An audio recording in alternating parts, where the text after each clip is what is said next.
Hello everyone, मैं हूं दीपिका और आज इस वीडियो में हम करेंगे रीनीट बायोलॉजी जो अभी 21 जून को हुआ था उसका चैप्टर वाइज एनालिसिस।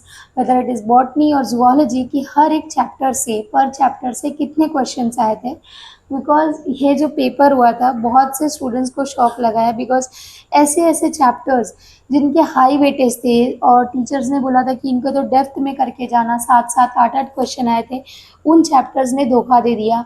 और वो चैप्टर्स जिसको तो सर ने बोला था कि टीचर्स ने कि भाई वो वन शॉट से कर लो, एक ही क्वेश्चन आएगा, क्या ही है, और उनसे भर भर के क्वेश्चंस आ गए। सो हम इनका जो है एनालिसिस करेंगे, वेटेज देखेंगे ताकि जो है, और इससे देखेंगे कि हमें क्या सीखने को मिलता है ताकि ये जो मिस्टेक है वो आगे इन फ्यूचर जो है एग्ज़ाम्स में अपीयर होंगे स्टूडेंट, सो ये जो मिस्टेक है वो आगे नहीं करे। So let's start the video. तो सबसे पहले हम देखते हैं 11th के जो चैप्टर्स है उसमें सबसे पहला जो है, सबसे ज़्यादा जिसने शॉक दिया है वो है लिविंग वर्ल्ड चैप्टर। गाइस इससे 3 question, you know see 3 questions आए हैं और लास्ट कितने ईयर से इससे 1 क्वेश्चन आ रहे थे। इस चैप्टर को कोई भाव ही नहीं दे रहा था कि यार ये क्या ही है, वन शॉट में कर लो ना, हो जाएगा, एक ही तो क्वेश्चंस आने हैं। और इस रीनीट पेपर में सडनली इस एक छोटे से चैप्टर से 3 क्वेश्चंस उठ के आ गए। ओके, सो नेक्स्ट है बायोलॉजिकल क्लासिफिकेशन, 4 क्वेश्चन जो मतलब हर साल ही आते हैं। एंड देन है plant kingdom, 2 question, like 4 question तो इससे मिनिमम आने ही चाहिए थे, कोई नहीं। एंड देन है animal kingdom, 4 question, morphological of flowering plant, 3 question, structural organisation in animals, 2 questions, frog cockroach इतना अलग से हम करते हैं। एंड देन एनिमल टिश्यू, और इससे आया क्या, 2 questions. Cell the unit of life, अकेला chapter, 8 question. Biomolecule 2, cell cycle division 2, okay. Photosynthesis अकेले 5 question. Respiration 1 question, plant growth and regulator 3 question, body fluid and circulation 3, excretory product and elimination 1 question, locomotion and movement 5 question. Guys एक chapter से 5 question, okay. If you see 5 questions. And then neural control and coordination 1 question, chemical coordination and integration 3 question. एक chapter से 5 question, देख रहे हो। Now let's see 12th के जो chapters हैं उनके वेटेज देख लेते हैं। आप इसको जो है नोट डाउन कर सकते हो, आगे काम आएगा ऑफ कोर्स। सो और जो है 12th के चैप्टर्स में सबसे पहला जो है sexual reproduction in flowering plants, 4 question, okay. On an average every year ऐसे ही आते हैं। Then human reproduction 5 question, okay. Reproductive health 2 question, principle of inheritance and variation जो जेनेटिक्स वाला यूनिट है ना, और इवोल्यूशन वाला, इवोल्यूशन तो क्या ही बोले। सो genetic inheritance and variation 3 question, molecular basis of inheritance 3 to 5 question. जबकि इन 2 चैप्टर को मिला के on an average like 10 to 11 question तो माना ही जाता है कि हर साल इस पेपर से पहले माना ही जा रहा था कि मिनिमम से मिनिमम 10 to 11 क्वेश्चंस तो आएंगे ही आएंगे। और इसीलिए इन चैप्टर्स को टीचर ने इतना डेप्थ में करा के रखा था कि भाई इन चैप्टर्स को तो तुम एकदम अच्छे से करके जाना। 80 एनटीए कुछ भी कर सकता है, लिटरली कुछ भी। इवोल्यूशन से 6 क्वेश्चन आ गए। Then human health and disease 3 question, microbes in human welfare 1 question, again अगला शॉक, बायोटेक्नोलॉजी यूनिट से 4 and 1 5 क्वेश्चन। जबकि पर चैप्टर से 4 से 5, 10 से 11 क्वेश्चन इस यूनिट से भी एवरी ईयर आते थे रीनीट से पहले। Then organism and population 4, ecosystem 2 and biodiversity conservation 1।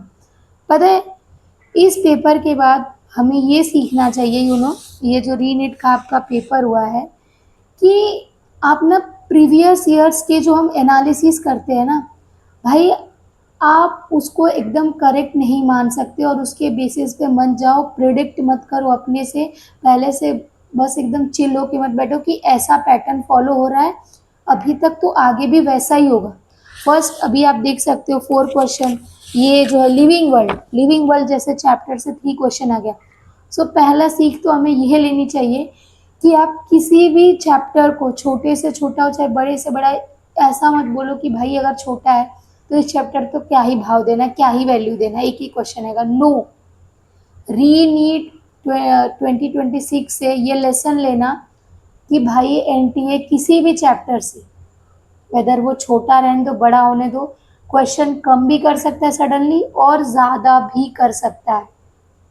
So next year अगर आप पेपर देने वाले हो तो हर चैप्टर को जितनी वैल्यू वो डिजर्व करता है उसको उतनी वैल्यू दो, वरना नेक्स्ट ईयर वापस से अगर शॉक देने के लिए अगर रेडी रहा एनटीए तो प्लीज़ ले लेना आप शॉक से, अगर ध्यान नहीं देते हो तो प्लीज़। और एनसीईआरटी बेस्ड बायो आई थी, बिकॉज बहुत सारे लोग करते हैं इन डेप्थ, बाहर बाहर से चले जाते हैं कि अगर एक कॉन्सेप्ट दिया है एनसीईआरटी में तो उसको इन डेप्थ में पढ़ा दो। नो, एनसीईआरटी फोकस्ड रहो guys, NCERT is your Bible. NCERT को जो है बहुत बहुत अच्छे से करो, कंप्लीट करो, लाइक माइन्यूट से माइन्यूट डिटेल्स भी है ना एनसीईआरटी में आपके, तो वो आपको पता होना चाहिए। बिकॉज आप क्वेश्चन उठा के देख लो एनसीईआरटी से बाहर, लाइक बोलोगे कॉन्सेप्ट से एक क्वेश्चन भी आई डोंट थिंक सो गया था। सो पेपर पूरा जो है रीनीट का जो है ये आपका पेपर, ये पूरा एनसीईआरटी बेस्ड था। ओके, सो अगर किसी बच्चे ने, मतलब हाँ ये नहीं बोलोगे कि अगर किसी ने सुपरफिशियल तरीके से एनसीईआरटी पढ़ी है तो वो सारे क्वेश्चन कर ले जाएगा, नहीं।